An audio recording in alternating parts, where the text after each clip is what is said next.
მოგესალმებით, ახლა ვიმყოფებით შრომის უსაფრთხოების აკადემიაში, სადაც მიმდინარეობს სასწავლო პროცესი და ახლა გავესაუბრები სასწავლო პროცესების კოორდინატორს ელენეს. ელენე, როგორია ყოველდღიური მუშაობა პროფესიული განათლების ორგანიზაციაში? მოგესალმებით, უსაფრთხოების აკადემიაში ყოველი დღე საკმაოდ დინამიურია. გვაქვს შეხება სხვადასხვა ჯგუფებთან, ლექტორებთან.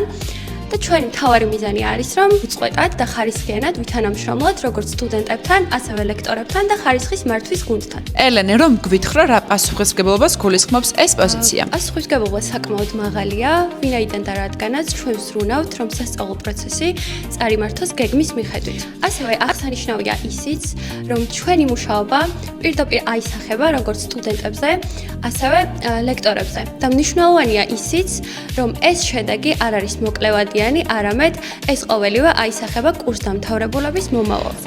ელენე, რა ხდის ამ საქმეს განსაკუთრებით მნიშვნელოვანს? ჩვენ მონაწილეობთ ადამიანების პროფესიულ განვითარებაში, რაც არის უმნიშვნელოვანესი, რადგან გვგრძნობ დიდ პასუხისმგებლობას, რადგან ეს გვაძლევს განცდას, რომ შენი სამუშაო რეალურად შედეგს ქმნის. და ბოლოს კითხავთ, რას ეტყოდით მათ, ვინც ფიქრობს პროფესიულ განათლებაში მუშაობაზე? თუ გსურთ, რომ პოზიტიური გავლენა მოახდინოთ ადამიანების მომავალზე და თქვენი მცირედი წვლილი მაინც შეიტანოთ ამ პროცესში, პროფესიული განათლების ორგანიზაცია არის ადგილი, სადაც ამ ყველაფერს რეალობად აქცევთ.